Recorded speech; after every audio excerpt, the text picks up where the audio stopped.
ആകാശവാണി.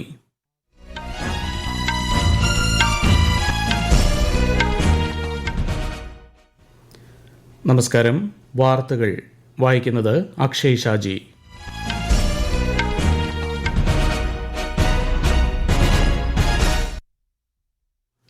പ്രധാന വാർത്തകൾ.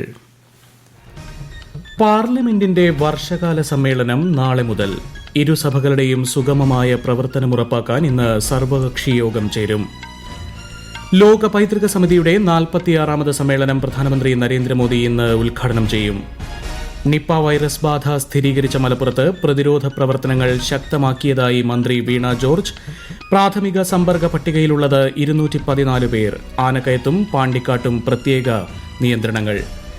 കർണാടകയിൽ മണ്ണിടിച്ചിലിൽ കാണാതായ കോഴിക്കോട് സ്വദേശി അർജുനായുള്ള തെരച്ചിൽ 6ാം ദിവസത്തിൽ. കർണാടക മുഖ്യമന്ത്രി ഇന്ന് സ്ഥലം സന്ദർശിക്കും.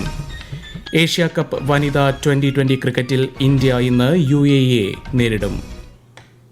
വാർത്തകൾ വിശദമായി. പാർലമെന്റിന്റെ വർഷകാല സമ്മേളനം നാളെ ആരംഭിക്കും. ചൊവ്വാഴ്ചയാണ് കേന്ദ്ര ധനമന്ത്രി നിർമ്മല സീതാരാമൻ ബജറ്റ് അവതരിപ്പിക്കുക. സമ്മേളനത്തിന് മുന്നോടിയായി കേന്ദ്ര സർക്കാരിന്റെ നേതൃത്വത്തിൽ ഇന്ന് സർവകക്ഷി യോഗം ചേരും. ഇരുസഭകളുടെയും സുഗമമായ പ്രവർത്തനം ഉറപ്പുവരുത്താൻ എല്ലാ പാർട്ടികളോടും സർക്കാർ അഭ്യർത്ഥിക്കും. കേന്ദ്ര പാർലമെന്ററി കാര്യമന്ത്രി കിരൺ റിജിജു യോഗത്തിന് അധ്യക്ഷത വഹിക്കും. 3ാം നരേന്ദ്രമോദി സർക്കാരിന്റെ ആദ്യ ബജറ്റാണിത്. വർഷകാല സമ്മേളനം അടുത്ത മാസം 12 വരെ നീളും. 6 പുതിയ ബില്ലുകൾ ഈ സമ്മേളനത്തിൽ അവതരിപ്പിക്കും. ലോക പൈതൃക സമിതിയുടെ 46ാമത് സമ്മേളനം പ്രധാനമന്ത്രി നരേന്ദ്രമോദി ഇന്ന് വൈകിട്ട് 7 മണിക്ക് ന്യൂഡൽഹിയിലെ ഭാരത് മണ്ഡപത്തിൽ ഉദ്ഘാടനം ചെയ്യും. ഈ മാസം 31 വരെ നീളുന്ന ലോക പൈതൃക സമിതി സമ്മേളനത്തിന് ഇന്ത്യ ആദ്യമായാണ് ആതിഥേയത്വം വഹിക്കുന്നത്.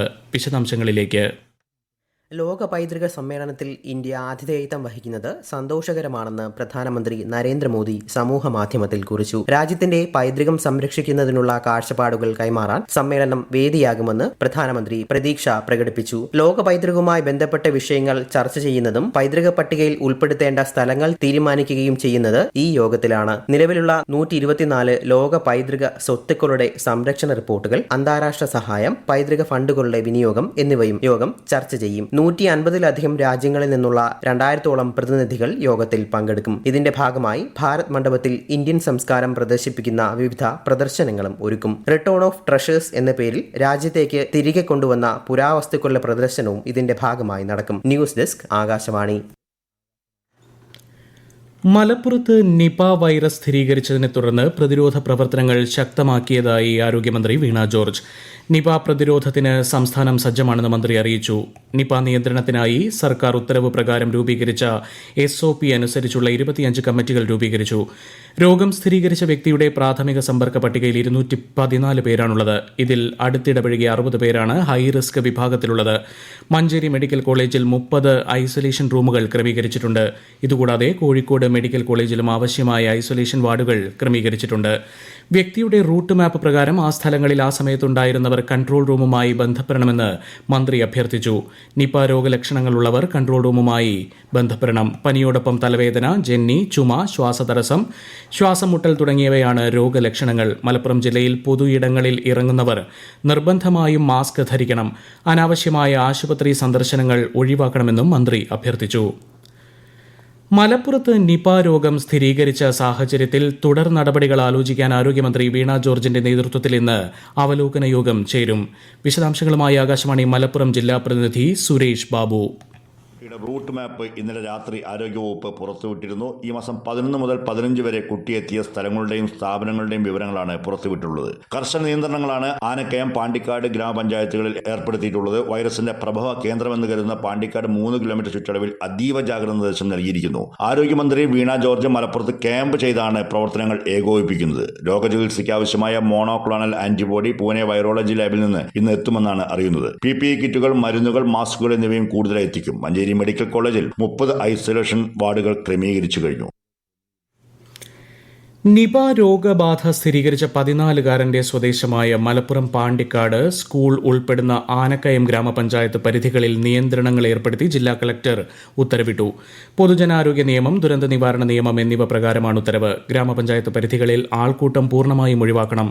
മുൻകൂട്ടി നിശ്ചയിച്ച വിവാഹമടക്കമുള്ള ചടങ്ങുകൾ ഏറ്റവും പരിമിതമായ ആളുകളെ മാത്രം പങ്കെടുപ്പിക്കണം. മെഡിക്കൽ ഷോപ്പുകൾ ഒഴികെ കടകളും ഹോട്ടലുകളും രാവിലെ 10 മണി മുതൽ വൈകിട്ട് 5 മണി വരെ മാത്രമേ പ്രവർത്തിക്കാവൂ. സിനിമാ തിയേറ്ററുകൾ പൂർണ്ണമായും അടച്ചിടും. സ്കൂളുകൾ, കോളേജുകൾ, മദ്രസകൾ, അങ്കണവാടികൾ, ട്യൂഷൻ സെന്ററുകൾ തുടങ്ങിയവ പ്രവർത്തിക്കരുത്. മധ്യപ്രദേശ്, രാജസ്ഥാൻ, ഗുജറാത്ത് എന്നീ സംസ്ഥാനങ്ങളിൽ ചന്ദിപ്പുര വൈറസ്, ജപ്പാൻ ജ്വരം കേസുകളുടെ സ്ഥിതിഗതികൾ directorate general of health services Atul Goyal വിലയിരുത്തി. അണുബാധ മൂലം റിപ്പോർട്ട് ചെയ്യുന്നത് ചുരുക്കം ചില കേസുകൾ മാത്രമാണെന്ന് വിശദമായ പഠനത്തിന് ശേഷം കേന്ദ്ര ആരോഗ്യ മന്ത്രാലയം അറിയിച്ചു. ഗുജറാത്തിലെ ജപ്പാൻ ജ്വരം കേസുകളെ സംബന്ധിച്ച് കൂടുതൽ വിശദാംശങ്ങൾ മനസ്സിലാക്കുന്നതിനായി പാരിസ്ഥിതിക പഠനങ്ങൾക്ക് പ്രാധാന്യം നൽകും. ദേശീയ രോഗനിയന്ത്രണ കേന്ദ്രം, Indian council of medical research, മൃഗസംരക്ഷണ ഡയറി വകുപ്പ് എന്നിവയുടെ നിയന്ത്രണത്തിലുള്ള കേന്ദ്ര സംഘം ഗുജറാത്ത് സർക്കാരുമായി സഹകരിച്ച് പ്രവർത്തിക്കുമെന്നും ആരോഗ്യ മന്ത്രാലയം വ്യക്തമാക്കി. ഈ വാർത്തകൾ ആകാശവാണിയിൽ നിന്ന്. കർണാടക ഷിരൂരിൽ മണ്ണിടിച്ചിലിൽ കാണാതായ കോഴിക്കോട് സ്വദേശിയായ ഡ്രൈവർ അർജുനായുള്ള തിരച്ചിൽ 6ാം ദിവസത്തിൽ. തിരച്ചിലിനായി സൈന്യം ഇന്ന് ഷിരൂരിലെത്തും. ബലഗാവിൽ നിന്നുള്ള സംഘമാണ് തിരച്ചിലിനുള്ള നേതൃത്വം ഏറ്റെടുക്കുക. റഡാറിൽ സിഗ്നൽ ലഭിച്ച സ്ഥലത്താണ് ഇന്ന് തിരച്ചിൽ നടത്തുക. എന്നാൽ മോശം കാലാവസ്ഥ ദൌത്യത്തിന് വെല്ലുവിളി സൃഷ്ടിച്ചേക്കുമെന്ന ആശങ്കയുണ്ട്. കർണാടക മുഖ്യമന്ത്രി സിദ്ധരാമയ്യ ഇന്ന് സംഭവസ്ഥലം സന്ദർശിക്കും. അട്ടപ്പാടിയിൽ 4 ദിവസം മുൻപ് കാണാതായ ഒരു പോലീസുകാരൻ ഉൾപ്പെടെയുള്ള 2 പേരുടെ മൃതദേഹങ്ങൾ വരകാർ പുഴയിൽ കണ്ടെത്തി. മുട്ടിക്കുളങ്ങര പോലീസ് ക്യാമ്പിലെ സിവിൽ പോലീസ് ഓഫീസർ മുരുകൻ, മേലെ പുതയാർ ഊരിലെ കൃഷ്ണൻ എന്നിവരാണ് മരിച്ചത്. ഊരിലേക്ക് പോകുന്നതിനായി പുഴയിറങ്ങി കടക്കുമ്പോൾ ഒഴുക്കിൽപ്പെടുകയായിരുന്നുവെന്ന് പോലീസ് പറഞ്ഞു. ആറന്മുള വള്ളസദ്യയ്ക്ക് ഇന്ന് തുടക്കമാകും. ദേവസ്വം മന്ത്രി VN വാസവൻ ഉദ്ഘാടനം നിർവഹിക്കും. തുടർന്ന് ആറന്മുളയപ്പന് തൂശനിലയിൽ സദ്യ വിളമ്പും. ആറന്മുളയപ്പന്റെ ഇഷ്ട വഴിപാടായ വള്ളസദ്യ 52 കരകളിലെ പള്ളിയോടങ്ങൾക്കായി ഒക്ടോബർ 2 വരെ നടക്കും. ആറന്മുളയിൽ ഇന്നു മുതൽ ഗതാഗത ക്രമീകരണം ഏർപ്പെടുത്തിയിട്ടുണ്ട്. ദേശീയപാത 66-ലെ തലശ്ശേരി മാഹി ബൈപ്പാസിൽ പള്ളൂർ സ്പിന്നിംഗ് മിൽ ജംഗ്ഷനിൽ അടിപ്പാത നിർമ്മിക്കാൻ തീരുമാനം. ഇവിടെ സിഗ്നൽ പോയിന്റ് ഒഴിവാക്കും. നിയമസഭാ സ്പീക്കർ AN ഷംസീർ മാഹി അഡ്മിനിസ്ട്രേറ്ററുമായും ദേശീയപാത ഉന്നത ഉദ്യോഗസ്ഥരുമായും നടത്തിയ ചർച്ചയിലാണ് തീരുമാനമായത്. ഇവിടെ അപകടങ്ങൾ പതിവായിരുന്നു. നീറ്റ് UG പ്രവേശന പരീക്ഷ ചോർച്ച കേസിൽ ഉൾപ്പെട്ടതിനെ തുടർന്ന് റാഞ്ചി ഇൻസ്റ്റിറ്റ്യൂട്ട് ഓഫ് മെഡിക്കൽ സയൻസസിലെ വിദ്യാർത്ഥിനി സുരഭി കുമാരിയെ സസ്പെൻഡ് ചെയ്തു. നീറ്റ് UG പരീക്ഷാ സമയത്തെ സുരഭി കുമാരിയുടെ എല്ലാ പ്രവർത്തനങ്ങളും അന്വേഷിക്കാൻ മാനേജ്മെന്റ് കമ്മിറ്റിയെ രൂപീകരിച്ചിട്ടുണ്ട്. ക്രമക്കേട് നടത്തിയ വിദ്യാർത്ഥികൾക്കായി ഉത്തരങ്ങൾ തയ്യാറാക്കിയെന്ന കണ്ടെത്തലിന്റെ അടിസ്ഥാനത്തിലാണ് ഇവരെ CBI അറസ്റ്റ് ചെയ്തത്. ബംഗ്ലാദേശിൽ വിദ്യാർത്ഥി പ്രക്ഷോഭം രൂക്ഷമായ സാഹചര്യത്തിൽ 1000-ഓളം ഇന്ത്യൻ വിദ്യാർത്ഥികൾ രാജ്യത്തേക്ക് മടങ്ങി. 778 വിദ്യാർത്ഥികൾ വിവിധ തുറമുഖങ്ങൾ വഴിയും 200-ഓളം വിദ്യാർത്ഥികൾ വിമാനമാർഗം വഴിയും ഇന്ത്യയിലേക്ക് മടങ്ങിയതായി വിദേശകാര്യ മന്ത്രാലയം അറിയിച്ചു. സുരക്ഷിതമായ യാത്രയ്ക്കായി ഇന്ത്യ ബംഗ്ലാദേശ് അന്താരാഷ്ട്ര അതിർത്തിയിൽ ധാക്കയിലെ ഇന്ത്യൻ ഹൈക്കമ്മീഷനും അസിസ്റ്റന്റ് ഹൈക്കമ്മീഷനുകളും നടപടികൾ സ്വീകരിച്ചിട്ടുണ്ട്. അതിനിടെ ബംഗ്ലാദേശിൽ നിശാ നിയമം പ്രഖ്യാപിച്ചിരിക്കുകയാണ്. ഏഷ്യ കപ്പ് വനിതാ 2020 ക്രിക്കറ്റിൽ ഇന്ത്യ ഇന്ന് UAE-യെ നേരിടും. ഉച്ചയ്ക്ക് 2 മണിക്കാണ് മത്സരം. മത്സരത്തിൽ വിജയിച്ചാൽ ഇന്ത്യയ്ക്ക് സെമി ബർത്ത് ഉറപ്പിക്കാം. ഇന്നലെ നടന്ന മത്സരങ്ങളിൽ ആതിഥേയരായ ശ്രീലങ്ക ബംഗ്ലാദേശിനെയും തായ്ലൻഡ് മലേഷ്യയെയും പരാജയപ്പെടുത്തി. പോളണ്ടിലെ വാഴ്സോവിൽ നടക്കുന്ന സമ്മർ അത്ലറ്റിക്സ് 2024 വനിതകളുടെ 200 മീറ്ററിൽ ഇന്ത്യയുടെ കിരൺ പഹൽ സ്വർണം നേടി. ഈ വർഷത്തെ ഒരു ഇന്ത്യൻ താരത്തിന്റെ മികച്ച പ്രകടനമായ 23.33 സെക്കൻഡിൽ ഫിനിഷ് ചെയ്താണ് കിരൺ പഹലിന്റെ സുവർണ്ണ നേട്ടം. പുരുഷന്മാരുടെ 400 മീറ്ററിൽ രാജേഷ് രമേശ് സ്വർണം നേടി. സ്വീഡിഷ് ഓപ്പൺ ടെന്നീസിൽ പുരുഷ സിംഗിൾസ് ഫൈനലിൽ സ്പെയിനിന്റെ റാഫേൽ നദാൽ പോർച്ചുഗലിന്റെ ന്യൂനോ ബോർഗസിനെ നേരിടും. ഇന്ന് വൈകിട്ട് സ്വീഡനിലെ ബസ്താദിലാണ് മത്സരം. ക്രൗഡ് സ്ട്രൈക്ക് അപ്ഡേഷനെ തുടർന്ന് ലോകത്താകെ 8.5 ദശലക്ഷത്തോളം വിൻഡോസ് സിസ്റ്റങ്ങൾക്ക് പ്രവർത്തന തടസ്സം നേരിട്ടതായി മൈക്രോസോഫ്റ്റിന്റെ വിലയിരുത്തൽ. സാധാരണയായി സോഫ്റ്റ്വെയർ അപ്ഡേഷൻ മൂലം സേവനങ്ങളിൽ തടസ്സം നേരിടാറുണ്ടെങ്കിലും ഇത് അസാധാരണമാണ്. സുരക്ഷിതമായ സാങ്കേതിക ശൃംഖലകളുടെയും സൈബർ ദുരന്ത നിവാരണത്തിന്റെയും പ്രാധാന്യമാണ് വിഷയം സൂചിപ്പിക്കുന്നതെന്നും മൈക്രോസോഫ്റ്റ് വ്യക്തമാക്കി. പടിഞ്ഞാറൻ യമനിലെ തുറമുഖമായ അൽ ഖുദൈദയിലെ ഇന്ധന ഡിപ്പോയിൽ ഇസ്രായേൽ വ്യോമാക്രമണം. സംഭവത്തിൽ 80 പേർക്ക് പരിക്കേറ്റതായി ഹൂതി കേന്ദ്രങ്ങൾ അറിയിച്ചു. വടക്കൻ കേരളത്തിൽ ഇന്നും മഴ തുടരും. ഇന്ന് കണ്ണൂർ, കാസർഗോഡ് ജില്ലകളിൽ കേന്ദ്ര കാലാവസ്ഥാ വകുപ്പ് മഞ്ഞ ജാഗ്രതാ നിർദ്ദേശം പ്രഖ്യാപിച്ചു. പ്രധാന വാർത്തകൾ വീണ്ടും. പാർലമെന്റിന്റെ വർഷകാല സമ്മേളനം നാളെ മുതൽ ഇരുസഭകളുടെയും സുഗമമായ പ്രവർത്തനം ഉറപ്പാക്കാൻ ഇന്ന് സർവകക്ഷി യോഗം ചേരും.